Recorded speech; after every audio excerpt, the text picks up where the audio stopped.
c'est correct mais li ñuy génnee seen gémmiñ muy gën a graaw sax bu ñu defoon nudité. Très bien. Donc te loolu mooy am si. D'accord. Si production étrangère yi que si woy que si film.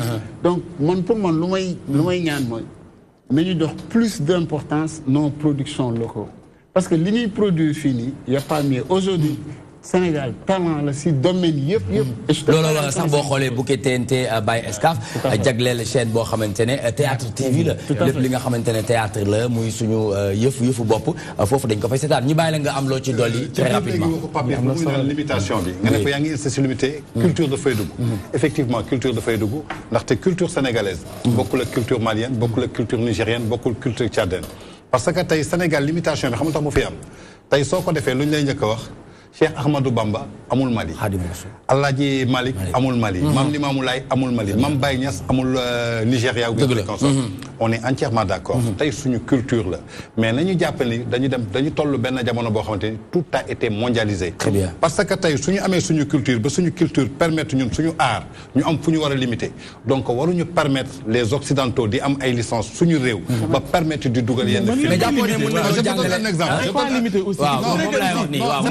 nañ ko wax mais jàppoo ni que ne mën nañoo def lu ne wala mën nañoo wane lu ne ci suñu aada ak cosaan on est d'accord on est d'accord que ñu limité wu ci suñu aada ak suñu cosaan mu ngi wax de voilà on est d'accord que ñu limité wu suñu aada ak suñu cosaan amuñu lu gën suñu culture tey lépp lu may valoriser man je dis je défends la culture sénégalaise avant de défendre la culture africaine parce que je travaille avec des artistes africains mais d'abord c'est le Sénégal qui est ma priorité parce que je suis sénégalais et je suis fier de l'être donc mën nañu limiter suñuy cadre mais tey ñan ñoo ñu gérer ñan ñoo ñu structuré la CNRA tey il permet benn clip bu Davido génn ci télévision Sénégal yëpp da koy permettre avec des filles toutes nues avec des filles en 2 pièces qui se baladent mais pourtant ñun suñu clip yi tamit léeg-léeg ñu gis ay yëngal yoo xamante ne attends qu'on termine vas-y allez-y parce que tey bu Davido dañ ko exposé à l'air libre da ngay gis piscine bi nga gis kii toog mu leer na la que lii li muy def xale bu ndaw bu am 5 ans bu koy xool xam na ne lii c'est sexualité très bien donc la première des choses même soo ko tereewul su génnee ñaari xale dañ koy essayer récemment on a vu des vidéos ay xale yoo xamante ne 3 ans xaw ma 4 ans ñu doon circuler par rapport à WhatsApp mais non du jeu sexualité yoo xam nga ne TMTC luñ ci wax dafa am solo est-ce que tu comprends donc tey ñoom permettre nañu loolu jàll te tey permettre ñun suñu acteurs culturels yi exercer seen art xam nga sànq nee naa la nudité est africaine parce que bu njëkk soo xoolee suñu ñoom maam yi du ñoon solu génnee sawen du woon dara mais tey ci film bi dañu toll benn génération boo xamante ni waneel li am d'accord parce que éducation sexuelle gars yi dañ koy tere Sénégal moo tax loo ci gis ay xale yu am 13 ans 14 ans 16 ans fii dong nga ñuy biiree mais à l'Occident doo ko gis mën nga gis xale bu am 16 ans di def lépp mais xam na luy éducation sexuelle xam na luy protection xam na lépp tey da ngay gis le préservatif je vois qu'on fait la publicité du préservatif ici au Sénégal damay gis xeesal ñuy def publicité au Sénégal je l'ai vu sur aucune chaîne de télévision étrangère très bien Abisso pourquoi waaw ci li ñu wax rek ci laay rebondir xam nga ñun li ngay wax limite ñun dañoo am lu nga xam ni ay valeurs yu nga xam ni moom lañu làmbool fii ci suñu réew ndax am na loo xamante ne tey CNRA même bu ko permettre artistes yi di ko def ñi nga xam ne ñoo di kilifa diine yi duñ ko permettre tey su jàllee benn yoon ñaari yoon di nga dégg coow lu bëri te tamit li ngeen di wax limite c'est à vous artistes yéen a war a mën a proposer lu nga xam ne soxla woo leen copier pour aller de l'avant tout à fait nous Africains on n'a pas besoin de copier les Occidentaux pour taxaw au devant de la scène parce que am nañ lu nga xam ne tey suñ ko taxawalee wala sax buñ ko joxee valeur bi nga xam ne am na ko def ko nu mu waree Tange wax na ko léegi mooy problème formation peut-être que am nañ ay talent yu nga xam ni exploité wuñ ko nu mu ko waree ba tax na tey ngeen di xoolee ni tey occidentaux yi def nañ lii permettre nañ leen ko alors que ñun permettre nuñ ko ci lu ñu moom buñ ko exploité nuñ ko war a exploité ñee duñ ñu yóbbul dara juste pour te dire que ni rek jarul ñuy def li ñee di def pour mën a taxaw au devant de la scène léegi dama bëgg ñu changer tuuti cadre tamit ñu des ci cadre bi kaw ñu changer tuuti cadre léegi non dañ koy xaar 15 secondes pour yow 15 secondes pour moom ñu changer cadre bi tuuti rek s'il vous plaît non yow li ma la may jeex na nous on est des puristes man xoolal moi je suis authentique man lu ma mun a am li nga sol nii moo ma gënal tu demandes am na ay ñoo xam ne xam nañ ma ñi nga sol nii moo ma gënal nga nekkoon ak robe bu jógee États-Unis je te parle en connaissance de que moi je suis artiste je ne fais que recherche surtout sur notre culture africaine ñi may liggéeyal si production vidéo Là, ils me disent, Papis, oh, ça c'est trop recherche. Alors, le def affaire simple. Parce que pour moi, comme nous l'avons dit, l'élégance africaine est en marche. L'élégance africaine est en marche partout. Le problème, ce n'est pas que nous devons copier. Nous, copions au Sénégal. Il y a des artistes qui sont bons ici, très bons. Mais Lamine Gaye, là, ils sont là à copier un acteur, c'est Aduna. Il y a un grand frère qui s'appelle Ibrahim Mbaye Sorano. Là, il copie ici un acteur américain. Il n'en a pas besoin parce qu'il y a le même talent. Ce que je veux dire par là avec moi, nos chaînes de télé et les médias promouvoir ce que nos artistes produisent. D'accord. On ne demande que ça. Merci, Papis. Très rapidement, 15 secondes. Nous partageons les mêmes idées que toi. Nous, on n'a pas besoin de copier. On a nos cultures et nos valeurs. Nous, nous respectons parce qu'on est des Sénégalais. Taï, question de société là. Il y a une famille qui est une famille qui est une famille qui on n'a pas dit que nous devons copier pour une sensualité, mais qu'on laisse nos artistes faire s'exprimer. Parce que Papis tay amul sañ-sañu tok di woné lo xamanteni tay mom su togué diko sétane day am kersa ak domam parce que su ko défé mom génné na bopam ci sénégalité donc ñun waxuñu lolu dañu né nañu permettre suñu artistes yi génné sen talent té suñ ko génné vous les médias, nous les médias, on essaie de promouvoir ça. Récemment, Guigui génné ben morceau, j'étais à Paris. Avant single bi di génn sax Bombal, turu Bombal rek né nañu le single de Guigui risque de censurer. Pourquoi censurer? Bombal, c'est quoi Bombal? Déjà, nous avons une influence. Quand nous mais non, la presse qui a écrit ça. La presse qui a écrit ça. Ils sont trop politiques. D'accord. Au lieu que nous gossions que cette bille, les mobiles, mais tay dafa am ay structure yu nekk ci état bi dañuy bàyyi xel presse bi. Alors que kooku di bind loolu. du journaliste amaana xalaatam kese la wax. Très bien bi mu wax xalaatam léegi Sénégal da ciy bàyyi xel naan xaaral ñu censuré ko. balaa population bi du ñu mere. alors que dañ ko tooñ. très bien monsieur Lamine Ba lan ngay déduire ci waxtaan bi ci li nga xamante ne dégg nga ñu yëkkati waat ko ci wàllum complexe limitation parce que dañuy wax ne am na lu bëri loo xamante ne ñu ngi koy jëlee bitim réew muy dugg fii sans problème nit ñi di ko seetaan à l'aise avec des enfants avec et cetera mais s'il s'agit de nous il y a un problème. C'est un débat compliqué. Pourquoi compliqué? Parce que ça parle de la... Pape Ousmane, mon petit à l'aise, hein? Ça parle de... Non, c'est très compliqué. Parce que la culture, d'abord, c'est un secteur du point de vue économique, mais c'est des réalités aussi internes, c'est philosophique, c'est social, c'est très compliqué. Maintenant, ça me ramène à mon propos de départ. C'est un problème. Pour il y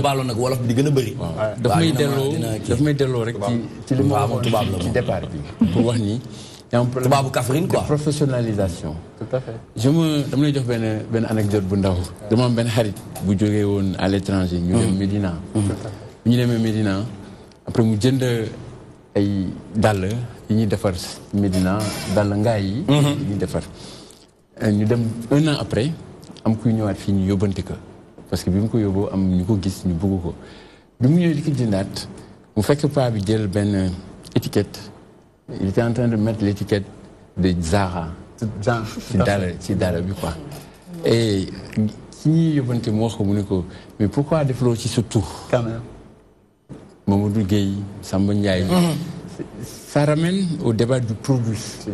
Vous dites qu'on est dans un monde globalisé, mais nous contraindre les Sénégalais à consommer des produits de pôle avec le Donc vous devez raisonner en termes de standards, labelliser ces métiers. Quand j'ai dit tous les arts, que ce soit le musicien en statut, il vit de son métier, le plasticien d'une de ses métiers, vous la société civile culturelle, parce que c'est la société civile culturelle, vous n'êtes ni État, vous n'êtes ni...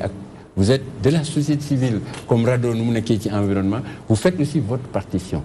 Donc c'est des problèmes de politique, de vision. C'est pas facile, c'est pas évident, mais je pense que deviner situer les problèmes, parce que vous parlez de CNRA. La CNRA, pour moi, c'est juste un acteur de l'État pour gérer un domaine de la régulation de l'audiovisuel. Pour moi, la CNRA ne contrôle pas la culture. C'est les gendarmes de l'audiovisuel en quelque sorte. Pour moi. Donc, le champ est vaste. Il y a des acteurs, il y a des responsabilités, il y a des missions. D'accord. Et que chacun que nous intervenir, mais il y a un besoin réel de professionnaliser la culture au Sénégal. Parce que ça va permettre que INPI, ORPI, les artistes, quand ils produisent, ils labellisent leur production pour que demain, au-delà même du consommateur sénégalais, avec l'Internet et tout ça, que tu puisses vendre au niveau international. Donc il y a une réflexion globale que ça nécessite. C'est pourquoi je dis que ce n'est pas un débat facile. D'accord. On n'est pas... Très bien. Donc, nous avons une culture, hein, mais nous avons toute une musique carrément. Nous avons une enjoy tous les jours. Nous avons avec ki nga xamantene mom moy Awa Badji daf len di neex lol ndax lélé ma déglu ci sen casque yi ay nama ray mané kon di mo xew tay ñuy ko mais aujourd'hui dañu gis ben dualité entre Pape Diouf, leader de la génération consciente, et ki nga xamantene moy Wally Ballago Seck, leader du Ramadan. Aujourd'hui, on ne comprend pas. Il y a une certaine dualité. Les dualité bobu dem na ba ken bayetul xel ci yenen artistes yi. Il y a Viviane, il y a Titi, il y a El Hadj Keita, Momo Dieng, Tarba Mbaye, mën naa lima ñoo xamantene mais lan ngeen japp ne que ne lolu motax tay dualité bobu nek ci kanam ñi wax Pape Diouf ñi di wax kii di wax kii maa njëkk joué fii kii maa est-ce que loolu bokk na tey luy enrichir jàppale ñu ci suñu biir culture rawatu ci dolli ci musique sénégalaise Papis. waaw c'est une question bu xaw a complexe la parce que man ñaar ñëpp liggéey naa ak ñoom ñaar si ay at yu bëri. musuma gis dualité pour dire vrai hein. Pourquoi musuma gis dualité peut-être man su ma ñëwee su ma liggéey laay def. J'ai accompagné les deux artistes sur des événements yu mag a mag. D'accord. Personnellement, je suis très proche de Wally. Suma rak la, suma xarit la. D'après li ñuy échanger si liggéey ak si façon de faire, si démarche am wala si façon am, wanuma fréquemment moi je suis libre. Oui, bien sûr. Wala luy nuro dualité ak Pape Diouf. Pape Diouf aussi idem. C'est un ami ñu bokk def lu bëri loo xamante ni yàgg na parce que man. Déjà dama ko yàgg sentir si ay samay projet lu yàgg na mais musuma gis ci démarche am ak façon am mu may expliquer quoi que ce soit si li nga defal Wally wala institut tout au contraire il me félicite il me dit tu as bien travaillé pour mon jeune frère yàlla moomu tiim ah maintenant qui parle Pape Diouf qui parle ouais qui parle pour le compte de Wally en disant que vous avez bien travaillé pour mon jeune frère par rapport à une telle vidéo ou telle chose. Voilà. Maintenant, au-delà de ces deux artistes, il y a ce qu'on appelle les stars ou les fans ou ainsi de suite. Quel mënu ko gérer. Et là, c'est dans l'ordre normal des choses qui showbiz. Tey boo demee États-Unis il y a une semaine, il y a une jeune fille qui s'appelle Cardi B et Nicki Minaj. ci xeex lañ dëkk parce que Nicki mi ngi si temps bi depuis 8 ans. L'autre c'est une jeune fille. nga nekk ci info boobu noonu. yaa ngi soppeeku normal que l'autre fille fait aussi benn xam nga cérémonie provoqué ko c'est pour que les gens parlent d'elle et c'est tout à fait normal. Musique Fata dund na loolu ñaata at. les ñi nga xam ne ñooy les man problème bi du ci fans yi les fans je peux les comprendre. Chaque fois si àdduna nit dina ni sama nit bi moo mën kii ne sama nit bi moo mën mais c'est au niveau des staff que laay interpellé quoi quand tu es avec parce que artiste ñi ko wër ñoo koy influencer ñi ko wër lay doxee si seen xalaat ak seen façon de mentalité lenn rek laay déplorer il faut qu'on arrête sur des coups de tête ñuy réagir ci ay actes parce que soo nekkee koo xamante ni dañ lay seen di la dégg lépp lu xew teg ko nga jàngaat ko nga diagnostiqué ko. ban kaa nga ñu ci mën a soulever ci li ngay wax ni c'est profond hein. C'est profond. Oui, mais bëggoon naa nga si jox ma benn cas. Naturel benn cas. Oui. ñi ngi wax ay Wally Youssou Ndour quelque chose comme ça man perso j'étais au cœur de Bercy de Wally. li ma ànd ak moom yëpp suñuy liggéey pour jëm vers Bercy pour l'exploit. Franchement il me disait tout le temps lépp lu ma mën a def luy ànd ak respect loolu laa bëgg a def. musuma gis mu démarché. si li nit ñi doon coow yëpp. Absolument. si lu jëm si man perso. c'est moi qui faisais le montage. La preuve def na sax background bi def Youssou Madjiguène. tout ça il m'a dit tu as le voilà, libre choix de faire ce que tu veux. Je parle à la télé. Il m'entend. Bien sûr. Il m'a dit tu as le libre choix de faire ce que tu veux. mais man lu ma neex rek mooy suma papa def na lu extraordinaire si musique je lui rends hommage. donc tey aujourd'hui pour man.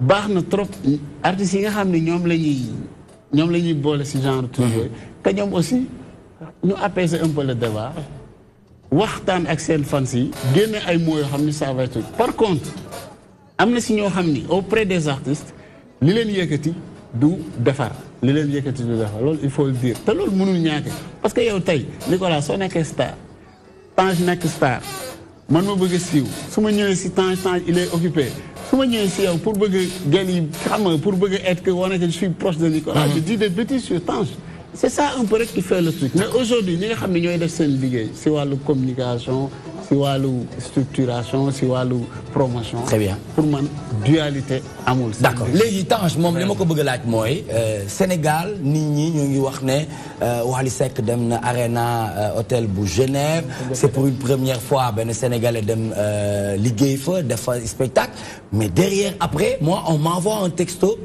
une personne boo xamante ne man dafa wóor ci man. mu yónnee ma texto ne ma attention. du premier Sénégalais. bu joué foofu parce que Youssou Ndour joué na fa 2015 2017 ma ne pour ma approfondir su ma àndee ak Tange dina ma ci wax lu gën a leer. Tout d'abord damay simi casquette directeur exécutif de l'OMAR. waaw non fu mu toll nii moom en tant que Tange Tandian le journaliste. D'accord. Tange Tandian qu'on surnomme l'homme des grands événements. Je crois que j'ai travaillé. C'est l'homme des grands événements ah ouais. Je crois que non. Ça non mais loolu dafa am ah mais on l'a vécu aussi parce que je crois que j'ai travaillé avec. peut-être léegi da nga dellu ginnaaw tuuti rek. non j'ai travaillé avec Youssou Ndour. D'accord. Jusqu'à Ouzin Keita. Par respect nag de Youssou Ndour jusqu'à Ouzin Keita. amul benn événement bu mag bu am à l'international boo xamante ni j'ai pas participé à cette réussite. Très bien. Commençant par Youssou Ndour, Wally Seck, Pape Diouf, Viviane, Titi, Coumba Gawlo Seck, Assane Ndiaye, récemment bi ci mujj mooy Sidi Diop quand on était à Paris au mois de mai. Donc xam naa luy événementiel xam naa luy organisation. Tout à fait. muy en Europe muy aux États-Unis muy au Canada. Donc tey lenn laa jàpp. Tey su ñu nee Wally Seck c'est le premier Africain qui a joué à Arena de Genève. Où est l'information? Pour moi ça c'est pas l'information. Damay rejoindre Papis ci lu ma waxoon léegi. Il y a pas de dualité entre les artistes. Que ce soit avec Pape Diouf ou Wally Seck ou Youssou Ndour, il n'y a jamais eu de dualité entre ces personnes. Que ce soit avec Viviane ou Titi, il n'y a jamais eu de dualité avec Coumba Gawlo Seck, avec Sidi Diop. Parce que ku ci nekk wéet na ak yow. wéet na ak yow. Foo xamante ni saf nekku fa manager nekku fa. ma dégg lu baax li ngay wax ci sa morom. mais li kii wax la ret musique moo complexe da ngay dem ba toll foo xamante ni sa staff ñu la entouré ñoo lay accaparer parce que yow dootoo am benn vision dootoo gis lu bare. Je te donne un exemple Pape Diouf day jouer parfois pare jouer génn peut-être ñu bëri ñu ko wër ils te disent que non mbër toj nga fii def nga lii ma jël sama téléphone ma ne ko Pape mu ne ma ne tu as fait rien de bon mu ne ma ah bon ma ne ko si ma ne ko tu as joué en live mais seetlu naa ni que way bi dafa gudd. seetlu naa ko way bii da nga ci teel benn nit di ko ci way lu bëri am na koo xamante ni kooku taxu ko mu ñëw foofu di ko rectifié wu muy rectifié wu te daf may déglu. Youssou Ndour joué na Bercy le lendemain Bercy man ak moom ak Birane ak Mamar Dieng ñu nekk ci ascenseur bi ma ne ko ce qui m'a plus marqué dans ton Bercy en 18 minutes 55 secondes tu as chanté 4 chansons avec tempo ambiance et chaleur mu ne ma Birane kii jinne la. ma ne ko man damay xool performance artiste. damay xool lan lay dégager. parce que le public qui est venu là-bas. c'est un mélomane. Vous avez dit en 18 minutes. 50 secondes. Mu joué 4 morceaux. chanté 4 chansons avec ambiance cadence et qui a fait vibrer tout le kon ça veut dire que kon lii nit ñi di wax ne bu nekkee live la dañ ko war a taawi parce que live la. tey ma gis benn artiste buy jouer live benn live boo xamante ni daf koy def 25 ou bien 27 minutes. oui je suis pas d'accord parce que après saturation. voilà tey arena bi tey arena bi je dirais que ñi doon wax loolu moo naam mooy côté kii ñu mu doon wax staff yi waaw parce que ñooy indi dualité donc ñoo bëgg a wane ni que Wally Seck moo fa njëkk a joué mooy li ñuy wax nit balaa ngay wax da ngay gëstu ji parce que xam da ngay gëstu en 2005 tey man miy wax ak yow mën naa ne lan la moo taxoon mu joué fa ak ñaata place la fa defoon ak tout cela lan moo taxoon mu joué fa concert u malaria la woon sensibilisation contre le paludisme dañ ko jëloon mu dem joué fa et il a rempli toute la salle donc mu def ñaata ticket en jeu de. bon il a fait donc Arena de Genève ça prend environ 9500 places. au cas échéant mais Youssou Ndour avait fait presque 9000 places. mais lu tax Youssou Ndour def 9000 places c'est pas Youssou Ndour seulement qui a travaillé dans cet événement. c'est la communication. d'accord communication xam nga lan la tey. quand tu fais un événement le toll ni Genève tu es un artiste sénégalais. oui. on te connaît pas là-bas. vas-y rapproche-toi des agences de communication qui sont à Genève. il y a des agences de publicité il y a des attachés de presse. tu travailles avec eux je vais faire un événement tel diw ne la sur cet événement moi je peux te coopter 1000 personnes kii ne la mën naa la coopter 3000 personnes mu ne la la facturation c'est ça tu es d'accord ngeen négocier nga signer nga fay ko. très bien kii nga fay ko. d'accord tey ce que je suis pas d'accord. que ce soit Pape Diouf Wally Assane Ndiaye Viviane que tu fasses un événement en Europe et que tu fasses passer des publicités sur Zik FM. À Genève, on n'écoute pas Zik FM. D'accord. La communication des affichages, ça devait se faire à Genève. Très bien. Maintenant, deuxième fois, Youssou Ndour jouer fort. Non, Youssou Ndour, il faut jouer en 2005. Qui t'a dit que Youssou Ndour a joué 2 fois, il t'a pas dit la bonne version. D'accord. Youssou Ndour m'a fait jouer, c'était en 2005. Très bien. 2005. La deuxième personne. On parle d'organisation. Organisation Bercy. Arena ne connaît pas Wally. Oui. C'est Ismaël Lô qu'ils ont mis en tête d'affiche. Parce que c'est Ismaël Lô qui est un artiste international. Donc, moom lañ def tête d'affiche. Comme t'as Ismaël Lô fi jeunesse bi xamuñu ko, on a communiqué sur Wally pour Wally dem. Mais la seule chose qu'on doit faire, c'est encourager Wally. Pourquoi on doit l'encourager? Bien sûr. Parce que c'est un jeune, il est talentueux, il a l'avenir devant lui. En plus, il a osé. Tout à fait. Nit kuy def lolu. En plus, je vous garantis, la salle n'était pas pleine, mais le spectacle et l'ambiance étaient assurés. Il y avait de la chaleur. Et c'est ça qui était important. Et de la lumière. Légui li ci dess nak manam moy ñoom après ñu xool. D'accord. Lan moo doon erreur yi. lan mooy quoi gi suñu ñëwee pour la prochaine fois. D'après vous lan nga jàpp ne parce que bokk nga ci organisation Bercy xaw ma ndax bu Arena Genève bi bokk nga ou pas mais lan nga jàpp ne moom moo manqué woon ci Arena Genève bi parce que tout simplement ñun en tout cas DTV toi-même tu sais félicité nañ ko encouragé nañ ko parce que soirée bi lundi la am le samedi la am le lundi matin bi ñu ñëwee ñun fii moom la ñu moom am utuñu sax artiste dañ ne lii la ñuy ubbee pour encourager féliciter encore une fois ki nga xamante ne mooy Wally Ballago Seck lan nga jàpp ne moom moo manqué parce que ñenn ñi dañuy wax fiasco la ñii ne manque d'organisation la en tant que parce que ñun gëmuñu ne am na fiasco ah parce que li mu waroon a def na ko. Non, moi je pense que fi ngay terminer laa njëkk on vous remercie et on vous encourage yéen ñi njëkk yeewu di ko encourager. Ah oui. C'est ça qu'on attend de la presse. moom lañ def ñun loolu li ñuy xaar. Ce que nous attendons aujourd'hui pour moi li gën a am importance c'est saluer 2 choses. Très bien. Déjà il y a des années derrière ou 15 ans Youssou Ndour avec Virgile ou Bob Marley avec Island ou comment dirais-je Ismaël Lô avec Barclay ñooñu ay peut-être ay tubaab ñoo leen doon yóbbu. ñuy tukki. Ñun aujourd'hui on a des jeunes Sénégalais qui osent prendre des millions d'euros. Absolument. Di investir pour la promotion de notre culture. Machallah. Qui nekk à la base de cet événement fecckat la woon fii. waaw ñëpp di ko seetaan. bokk naa ci ñi ko njëkk invité fii Grand Show mu ñëw fii ñu waxtaan c'est bien organisé am compagnie bien organisé ba am ay partenaires ba mun a jël Wally yóbbu ko à l'étranger. Je pense que man loolu laay jàpp. D'accord. C'est dans la chose que c'est chose importante. Tey suñu amee des jeunes comme Matar Diop un jeune qui est parti de rien aujourd'hui muy def des spectacles au niveau de Zénith au niveau de Bercy. Moi je pense que c'est ça qui a salué. Le plus important mooy il y a des jeunes Sénégalais. man tam des fois ma xoolee leen comme yow ah. fi nga déparé ak fa nga yegg si macha allah. je veux dire rek li am solo muy wane ne liggéey bu am solo def nañ ko. li am solo Nicolas c'est ça aujourd'hui il y a 20 ans d'ailleurs amul Sénégalais buy osé jël sa ay milliards wala sa ay millions di investir pour promotion culture sénégalaise. Aujourd'hui spectacle day am Zénith ou spectacle day am Genève jeune Sénégalais mooy nekk à la base Sénégalais moo koy tëgg.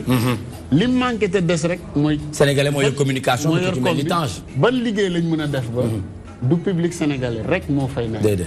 C'est ça pour moi loolu lañ mën a def. D'accord. Mais un artiste comme Wally aujourd'hui boo xam ne man dama am fierté si moment tey aujourd'hui comme je te l'ai dit tout au début man ragaluma si chaîne internationale les Nigériens amènent Wizkid. Moi je pars avec Wally. Ah bien sûr. Je sais que pour 2 raisons hein. Je sais qu'il est artiste. D'accord. Je sais qu'il a beaucoup de travail pour arriver là parce que soo xamee ni de Voglio jusqu'à cette dernière année. su fekkee am nga analyse artistique war nga xam ni kii il évolue dans ce qu'il fait. Une maturité musicale ainsi que Pape Diouf. Parce que pour man loolu lañu war a saluer. Quant à nag manque d'organisation tu xam nga nit loo fekkewul mënuloo ci wax loo xamul man li ma xam te xam ko mooy je sais que c'est un jeune très courageux kii lépp loo xalaat ni day jëmale culture sénégalaise. D'accord. Même moom su fekkee dafay gaañu. dina la vas-y. Très bien, question fermée là, très rapidement parce que dañ ciy dellu si waat mu gën a yaatu damay laajte cette dualité bi ñuy wax entre les musiciens da nga jàpp ne animateurs yi dañ ci am part de responsabilité oui ou non Tange. ak dinañ ci dellu si waat. ndax animateurs yi dañ ci am part de responsabilité ba fi ma toll gisaguma animateur bu ci am part de responsabilité. Très bien, oui. Non man animateurs yi feneen laay waxee. Feneen waaw d'accord kon loolu dinañ ci wax. mais fii nii mënoo ma ci tontu. non man du ma tontu lu ma xamul. Dualité. Non. Non dama ni man gisuma dualité entre les deux. Très bien, merci beaucoup. On y reviendra tout à l'heure. C'est toujours dans Toi-même tu sais, le rendez-vous incontournable. Ñu ànd ak waa Omart mu nga xamante qui viennent de s'installer un nouveau bureau et engage le combat pour la valorisation de la musique et des arts. Ñu ànd ak Tange Tandian, directeur exécutif de l'Omart, ànd ak aussi Papis Niang, réalisateur et directeur de la musique et de l'audiovisuel. Tout de suite, c'est parti avec l'actualité de l'Internet appelée ActuBuzz. C'est maintenant.